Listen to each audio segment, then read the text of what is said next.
don't really get to stand up for myself. I have great teammates. I have a great support system. I got my hometown. I got my family that stands up for me. I don't really get to speak out on things just because I just try to ignore, and I just try to stand strong. Like, I've been through so much. I've seen so much. I've been attacked so many times. The Sky faced another tough loss, and it feels like they're really struggling. Honestly, it's starting to feel like the Sky are just giving up. I've never seen a team give up as obviously as the Sparks are right now. Death threats, I've been sexualized, I've been threatened, I've been so many things, and I've stood strong every single time. And I just try to stand strong for my teammates because I don't want them to see me down and not be there for them. So they've completely checked out, and Derek Ami has looked totally uninterested for the last several games. She even seemed disengaged during the All-Star game. Looking at the standings after today's loss, the Sky are now 11-16. They're only a game and a half ahead of the Atlanta Dream, who are on a 2-game winning streak and are really trying to turn things around. I'm not going to say the Sky will definitely miss the playoffs, but it's definitely a possibility. As for the Mercury, Kat Copper took a break and had a rough shooting night, going just 2 of 11 from the field. She didn't keep firing away, which was a bit surprising. On the other hand, Brittany Griner did her usual thing, and Diana Taurasi shot well too, even though it felt like she could have been even better than her 2 of 8 performance. Billings had a solid debut with 13 points, and Sue Sutton played well. Overall, the Mercury had a decent showing. Honestly, they could have won this game by a huge margin, but there were moments when the Sky made it interesting. I'm gonna go out and do whatever it takes to win it every single night. My teammates rely on my energy. So being able to continue the energy, even if we're down, even if we're up, that's what I do. The Sky managed to cut it down to 7 at one point, but then the Mercury bounced back to a 22-point lead, then down to 12, and back to 20 again before the final buzzer. The game was one of those nights when the Mercury just couldn't find their rhythm. Each time the score tightened, they'd say, "Let's concentrate," and then they'd start scoring again. On the Sky side, Kennedy Carter looked fit, but had a hard time getting into the flow. Their biggest challenge? 3-point shooting. Just look at the stats. 0 for 14 from beyond the arc. This team has a track record of struggling with 3-pointers. It's as if the 3-point line doesn't even exist for them. How is it possible for a team to play an entire game without sinking a single 3-pointer? Rachel Banham faced another rough game, and while Carter has been decent offensively, especially in the paint, Cardoso is beginning to show some promise. She went 6 for 7 from the field, but her rebounding definitely needs work. Angel Reese is a different story. Plus, minus stats don't tell the whole tale. Sure, she made a key shot late against the Aces, but overall, she had a tough outing. In the fourth quarter, there was a stretch where she was hitting jumpers consistently. She collected 10 offensive rebounds, and regardless of who holds the record, be it Sylvia Fowles or Tina Charles, Angel is on track to break it. With about 35 minutes of play each game, she's bound to grab 6 or 7 defensive boards just by being in the right place. A study by a sports market research firm found that the sport with the highest percentage of its fans influenced by sponsorships is the WNBA. That number is more than 81%. The study by SBRnet also found that among major sports, the WNBA has the highest percentage of social media users among its fans, and that social media is where they go to connect with leagues, teams, and players. All of it underscores the tremendous growth potential for the WNBA, and why a player like Angel Reese is perfect for this moment. I believe she could average around 14 rebounds a game, which might even be a conservative estimate. Yeah, work to do. I mean, that's with any team when you start out your season. And you just want to see how well you can come together, gel together, and find that chemistry. And we're getting there. We're getting better with understanding what our offense is, what our defense is, what the identities are. Angel Reese's consistency has been a big part of the team's identity. The star rookie and recently named All-Star recorded her 13th straight double-double against the Storm, breaking the previous record set by hometown legend Candace Parker for most consecutive double-doubles in league history. The Sky find themselves in a tricky position. They have the league's top offensive rebounder surrounded by players who struggle to score. It's tough to watch. Kennedy Carter is skilled, but it's unrealistic to expect her to shine when the roster is filled with players who can't put points on the board. I see you put your arm around Kennedy Carter late in the game. I see that leadership. You've done it for years. What is the message you're telling her? Because she was terrific today. Hey, me and Kennedy, we have a different kind of relationship. We've been through a lot of the same things. A lot of people have misconceptions about us. we understand each other, and that's why I love her. She can get to me, I can get to her. She a dog too. She came out and did so much for us tonight. This is a team effort, and I'm just so happy for this team. They swapped out Marina Mabry, their best shooter and passer, for someone who can shoot a bit but doesn't pass like Mabry did. If the Sky aim to hit 70 points, it's clear that Kennedy needs to score 30, or Angel has to start making jumpers. For fans of the Sky, the silver lining is that while this season may be challenging, sometimes going through tough times can lead to future growth. If the team isn't performing well, it gives Angel more space to experiment and develop, even if it means having some off nights. Angel should be fine with having a rough game occasionally if it leads to a breakout performance later. If she can shoot around 50% from the field and get her jump shot going, she'll be in a good spot. Full circle moment. I mean, the next thing for me is just to win and bring another banner here, and that's what's important to me. So if I want to continue to be named with her, I want to also be a winner as well. I still see Angel Reese as an all-star and one of the top 20 to 25 players in the league. The Sky's struggles and the Rookie of the Year race seeming settled might actually benefit Angel in the long run. She'll have more freedom to try new things and take risks without the pressure of the Rookie of the Year race hanging over her. Competing against someone like Aaliyah Boston makes it hard to play without the fear of failure, but now she can have an off night and still focus on finding her rhythm. Now at FS1 had this to say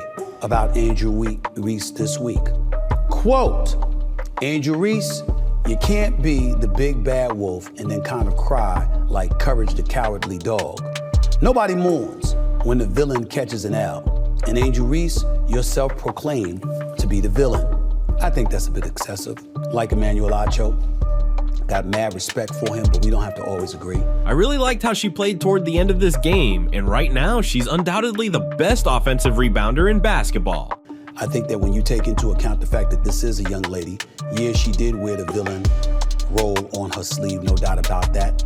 She didn't do a lot to help herself when she was winning the NCAA championship last year against Iowa, and she was taunting Caitlin Clark. Let's move on to our next news story today. Caitlin Clark's exceptional rookie season continued to unfold as she led the Indiana Fever to a victory over the Seattle Storm. Her dominant performance, marked by a surge in the second half, showcased her remarkable skills and ability to impact the game in numerous ways. One of the standout aspects of Clark's performance was her record-breaking achievement. She surpassed Tamika Catchings to become the franchise leader for three-pointers made by a rookie, solidifying her place among the league's elite shooters. Her ability to consistently knock down shots from beyond the arc has been a major factor in the Fever's success this season. In addition to her scoring prowess, Clark also demonstrated her exceptional passing ability. She recorded a double-double, combining her scoring with a significant number of assists, showcasing her versatility and impact on the game. Her court vision and ability to find open teammates have been instrumental in creating scoring opportunities for the Fever. However, while Clark's performance was undoubtedly impressive, the Fever's coaching decisions were a topic of discussion throughout the game. Fans expressed frustration with the team's late-game rotations, particularly the limited minutes given to bench players. The decision to bench Lexi Hull earlier in the game was also questioned, as Hull's contributions were significant when she was eventually brought back into the lineup. Despite the coaching decisions, the Fever's overall performance was strong, and Clark's continued dominance solidifies her status as one of the league's rising stars. Her ability to impact the game in multiple facets, combined with her record-breaking achievements, make her a force to be reckoned with.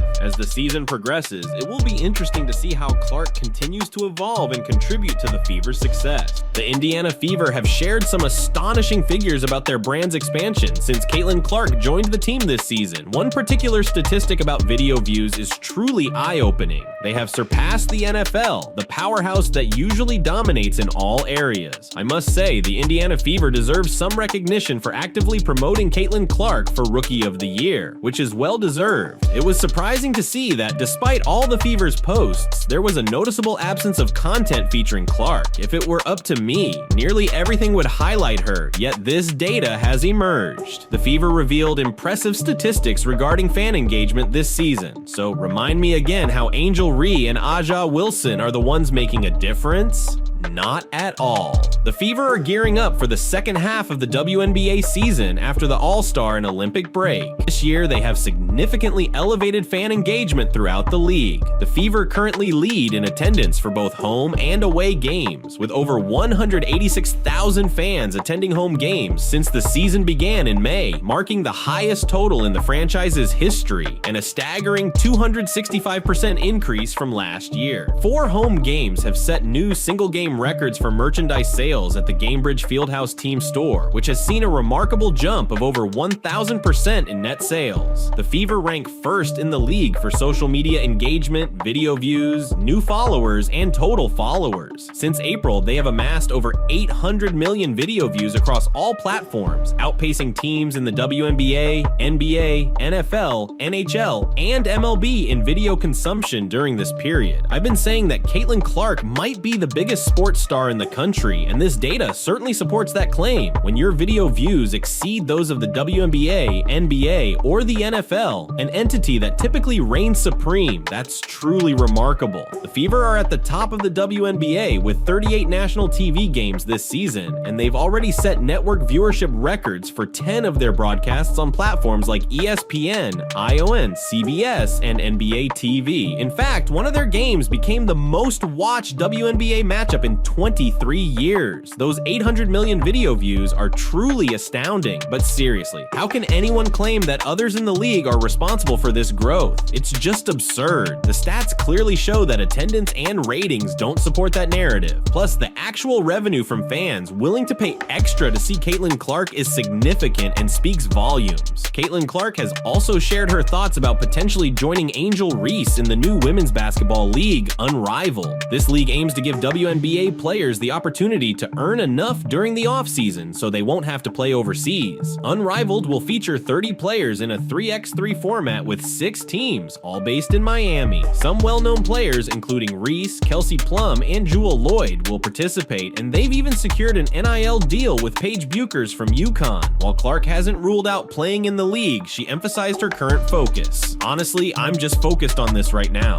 One thing at a time, can't always just be moving on to the next. My focus is right here, she said. The league is reportedly offering an average salary of $250,000 for its players, which is over $100,000 more than what WNBA players typically earn. Many top stars from the WNBA have opted to play overseas during the offseason to boost their earnings, as the best players in the league make around $250,000 a season. A number of high-profile athletes, including Alex Morgan, Megan Rapinoe, Carmelo Anthony, and Steve Nash, have financially supported the league, which was founded by Nafisa Collier and Brianna Stewart. As for Clark, her attention remains on the WNBA, which is set to resume after the Olympic break this week. She has been instrumental in revitalizing the Fever, who currently hold an 11-15 record and sit in 7th place in the WNBA standings, just ahead of the Chicago Sky. So there you have it. It's a classic I'm not ready to answer that right now situation. I mentioned the other day that I doubt she'll join this league because she's not facing the same financial struggles that many of these players are. Now, are any of these athletes in dire straits? Not really, since they're heading overseas, where some are raking in $500,000 or even $1 million a year. For instance, Brittany Griner was reportedly earning around $1 million annually in Russia for 6 or 7 seasons before her arrest for cannabis oil. I found it hard to feel sympathy for her because she had been there long enough to know the rules. What's intriguing is how many players will choose this new league over the lucrative offers they can still get overseas. Sure, they might be offering $250,000, but if a country like China or Germany throws out a $750,000 deal, I think most would go for the higher paycheck. Then there's Paige Buchers, who's touted as the next big star entering the league. I personally doubt she'll make a significant impact, but much will depend on her performance in the NCAA tournament next year.